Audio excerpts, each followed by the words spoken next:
Hi everyone, I'm reading another book in the series by Andrea Beaty, Rosie Revere engineer, Ada Twist scientist, Iggy Peck architect, and this one's called Sofia Valdez, future Prez. Sofia was a baby who got things done helping her family before she turned 1.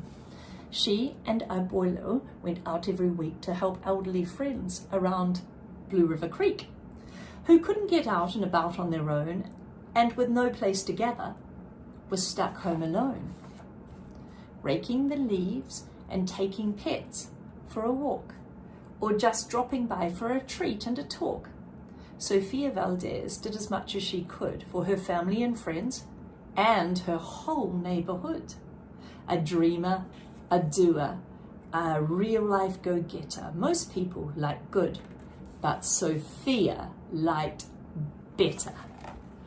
Each morning, Abuelo walked Sofia to class. They walked home again along Blue River Pass, making plans, munching cookies, Abuelo and girl, except for that Tuesday when Pup saw a squirrel.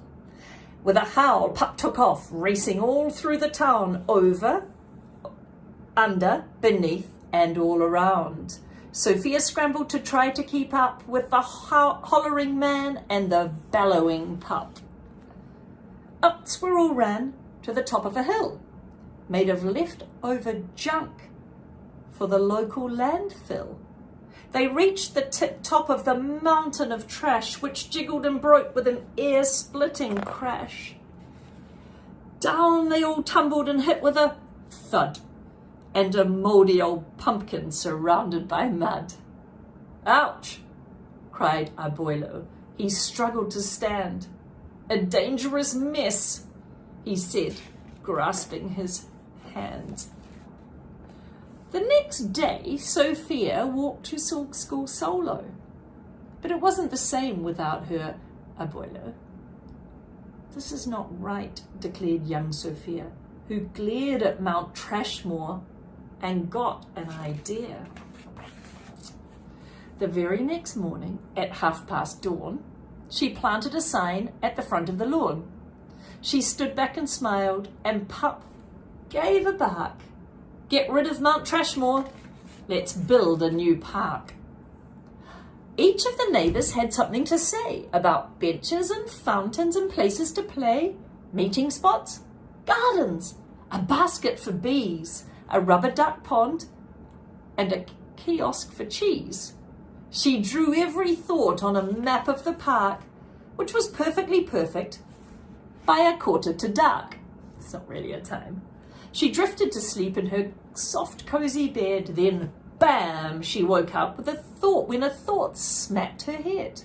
Her heart skipped a beat as she realized each one of her neighbors had said, "Let me know when it's done." They all thought Sofia could build it alone, but how could one girl do so much on her own? The weight of that thought made her tender heart ache. As night thunder growled and she lay wide awake, then dawn brought a storm and a gloomy sky wept, and the heartsick Sofia finally slept. Abuelo baked cookies when Sofia got up. He gave her a bagful and sneaked one to Pup. He blinked back a tear as he hugged his Sofia. "For courage," he whispered. "Ti amo, mi vida." Sofia's knees wobbled. She felt weak inside. She looked at his ankle, and she quite nearly cried. Though she didn't feel brave or courageous at all, Sofia Valdez went to face City Hall. So she was going down to the government office. The mayor's office sent her to room 401, the Blue River Creek Department of Fun, which sent her downstairs to room 302, the Office of Duck Ponds and Cool Things to Do, to the Office of Monkeys, the Department of Cheese, the Division of Fountains and Meetings and Bees, then down to the basement so musty and cramped, where all the town's papers were sorted and stamped. And that's where the clerk said what no one else did. You can't build a new park. You're only a kid. The words smacked Sofia deep down in her heart. Her plan was kiboshed before it could start. I think, said Sofia, I think that law's wrong. But her second grade voice didn't sound very strong. The clerk said, Clearly, it cannot be done. Do you have any questions?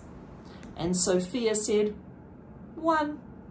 If you were me, and if I was you, and he was your grandpa, what would you do? Well, said the clerk. Then she said nothing at all. She thought and she thought. Then she sent out a call to every employee through City Hall. The entire government of Blue River Creek crammed into the office to hear Sophie speak. But her words jumbled up and her cheeks turned bright red as a dozen emotions rushed into her head. Her heart beat so loudly, she thought it would crack. The crowd leaned in closer. Sophia leaned back.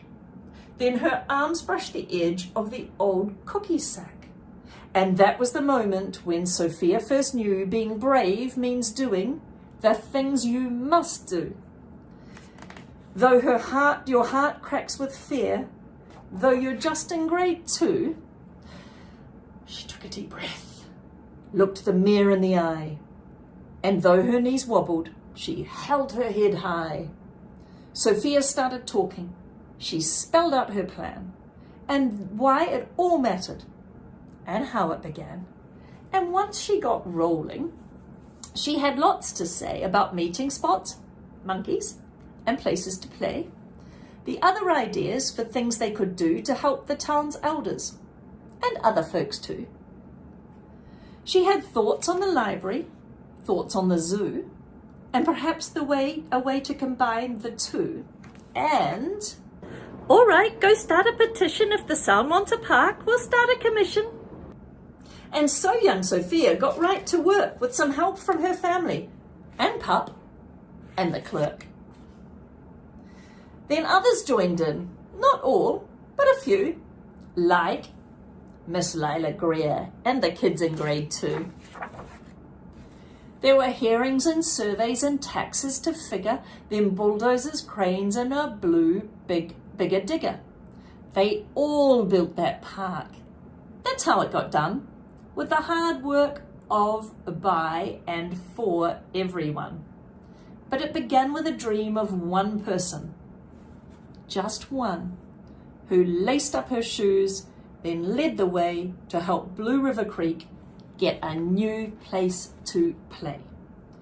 Now every evening, till long after dark, the town comes together at Citizens Park. They all hold this truth to be self-evident, that Sofia Valdez could grow up to be president. Until then, Sofia, that real-life go-getter, helps Blue River Creek get better and better. It's a very clear message in this book, isn't it? One person with one idea can make a difference. Please don't sit there saying, but not me, I can't make a difference. There's more in you than you think.